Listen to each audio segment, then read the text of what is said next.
A gula ou boa alimentação. Graça e paz, irmãos, vamos a mais um estudo de final de semana. Muitos falam de gula, como aquele ou aquela que come demasiado, ou vício de comer e beber em excesso.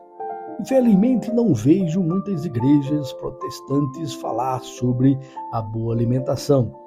A Igreja Católica Romana chama a gula ou glutão do sexto pecado capital. É como uma orientação doutrinária deles, mas não há amparo bíblico para dizer ainda que é o sexto pecado. Ela enfatiza que a gula é um pecado e tem a ver com a perda de controle em relação ao próprio corpo. Normalmente eles levam em conta Provérbios no capítulo 23, nos versículos 20 e 21, que diz: não ande com os que se encharcam de vinhos, nem com os que se empanturram de carne, pois os bêbados e os glutões se empobrecerão, e a sonolência os vestirá de trapos.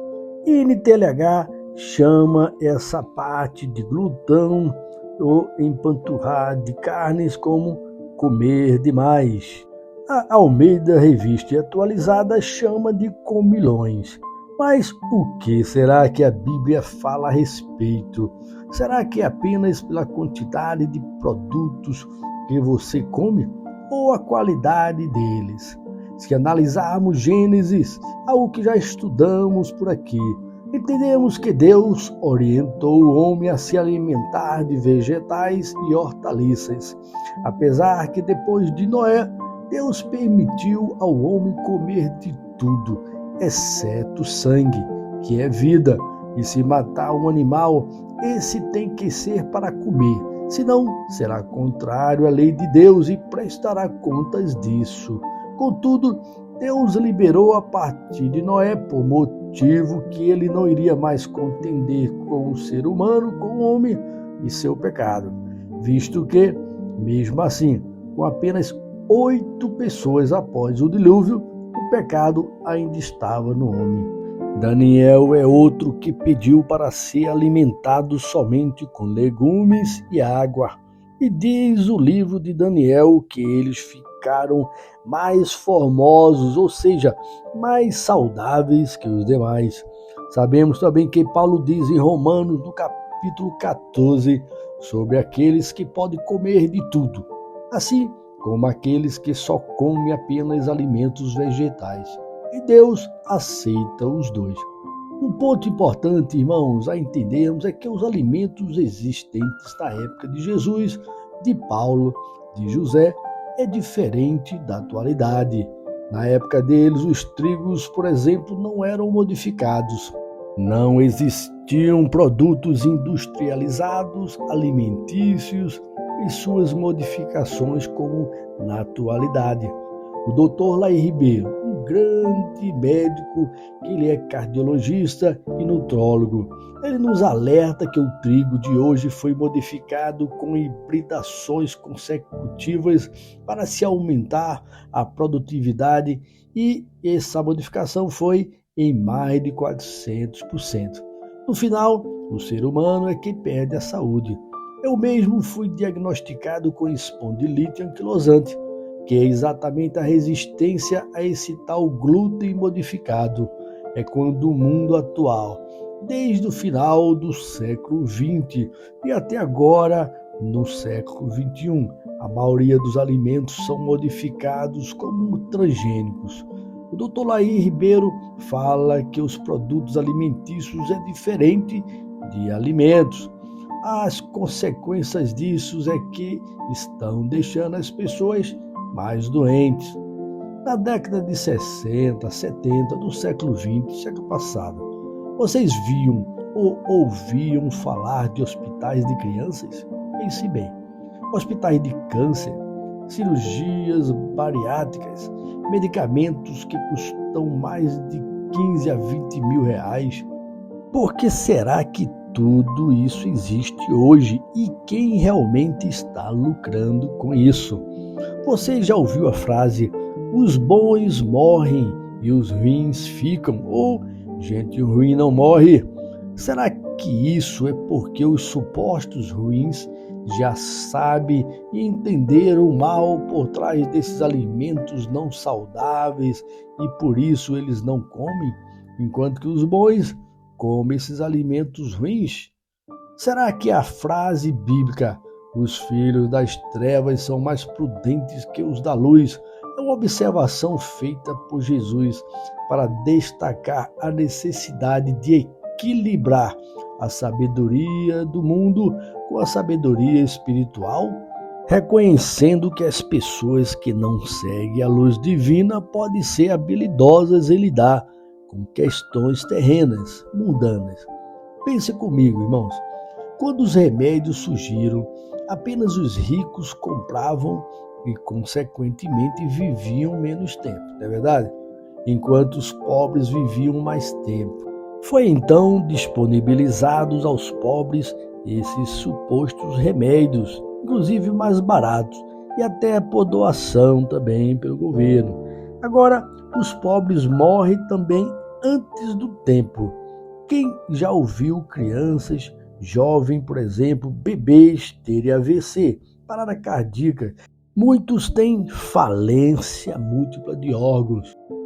Enfim, irmãos, é normal também a gente escutar pessoas dizerem que Jesus levou ele, levou ela, mas era uma pessoa muito boa, um pregador, uma pregadora, um homem de Deus, uma mulher dedicada à família, uma mulher boa. Mas a questão que fica é se Jesus realmente o levou ou a pessoa suicidou-se, quis sair do mundo. Mas como que sair do mundo se ela quis se alimentar, comia de tudo? Eis a questão. Esses dias eu ouvi o pastor Subirá contando um testemunho de uma pessoa que tinha morrido.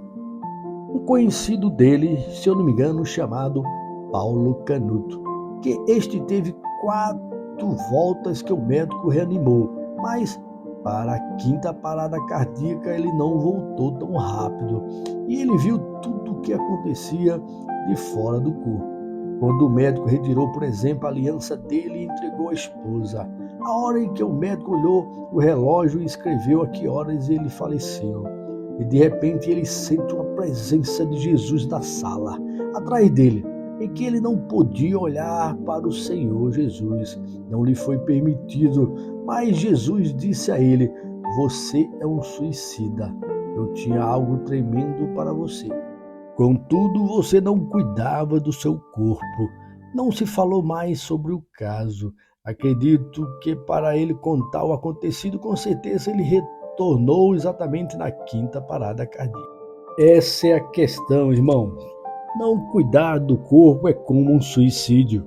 Como viver muito e bem se você não cuida do templo de Deus, que é o corpo? Eu entendo a gula não como apenas uma pessoa que exagerou no alimento, aquele excesso de alimentação ruim, e sim a pessoa que come errado. Não só apenas a quantidade é importante avaliar. Lógico que não devemos comer para nos inchar, o suficiente para nos sentirmos bem. Além de tudo, é necessário saber o que comemos, pois devemos cuidar do corpo. Irmãos, em particular, eu evito comer produtos alimentícios industrializados, comidas com glúten, evito também produtos enlatados. Ao ver o açúcar, eu vejo uma caveira nele. Ou seja, tudo que o homem criou eu evito hoje em dia. Como diz o Dr. Laí Ribeiro, devemos comer tudo que Deus criou e nos permitiu comer, como as verduras, hortaliças, frutas em geral. Ovos é o 2º melhor alimento do mundo, perde apenas para o leite materno. Comer carne com cautela, sempre revezar com frango, peixe, ter dias também para comermos apenas verduras e frutas. Líquidos, tomar bastante água antes ou depois das refeições. Chá também é muito importante.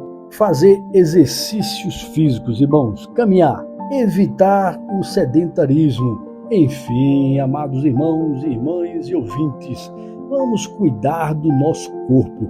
Vamos envelhecer, que é algo natural, que cada dia nós estamos mais velhos, não é verdade? Porém, com saúde. Primeiro, envelhecer hoje em dia já é um privilégio, contudo, envelhecer é natural, mas com saúde, isso sim é importante. Cuidar do templo de Deus, que é o nosso corpo. Amém, irmãos? Vamos cuidar com a gula e ter uma boa alimentação. Aleluia! Amém, irmãos? Que Deus abençoe e tenham todos vocês um excelente final de semana.